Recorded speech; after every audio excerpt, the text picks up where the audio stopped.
I think lunging is, as we know through all of Dominic's work, is the basis of your first communication with the horses. I think lunging can be done on many levels. The more you lunge, the more depth that it has, like any subject.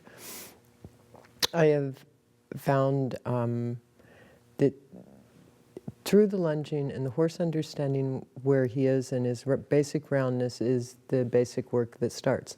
There's also, as I said, there's more depth, a lot of changes can happen on the lunge line. It's movement-wise, it gives a place for the horse to feel comfortable and use himself. This is hard to put into words, a lot of it. There's energy and change that you can produce on the lunge line that is, in many words, undescribable. It is very hard to put into words. The horse can show you glimpses of how he could move that you didn't think physically he's possible of moving. And with those glimpses, it's like you can take those energy and that picture from where he's put himself a few times and then even visualize a bigger picture or a different place for him to go. So I think what Dominique was talking about is kind of the expansion on lunging, and it's type of picture energy the horse gives to you that possibly of something that he could become, that on the lunge line in many ways you can just energetically open that space for him to change in an energetic ways. I've had horses that don't look like they can move or anything, and then give you glimpses, and it's like you can feed energy into that picture, and they basically transform into something much different than you ever thought they would be. And that's why I think I've found lunging so intriguing, is because obviously you have a lunge whip, a lunge line, and one side rein. So the only real impact you have on the horse is on a very energetic level.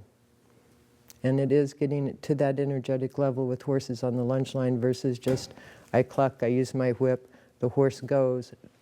That it makes it a very expansive territory once you start really delving into the depths of it.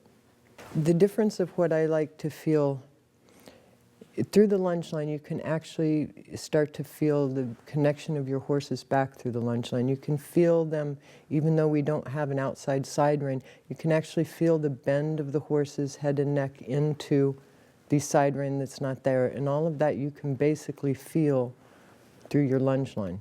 Obviously I've taken lunging to a depth that's not even, but always horses lunge because it puts them in a position where they're comfortable to work for you. Even if you don't take it into the very energetic change, the way the horse moves, approach, it's still, your basic lunging puts the horse in a position that he's comfortable, that when you sit on him, you hope just to maintain that same position and same comfort level. It would be like, you know, as Dominique's usual quote is, driving a car with only 3 wheels. What we're trying to do before we actually sit on the horse is making sure that he's as comfortable mind-wise and body-wise as possible, that all 4 of his legs are working as equally as possible, that his back's relaxed and starting to carry itself, which produces less strain on the legs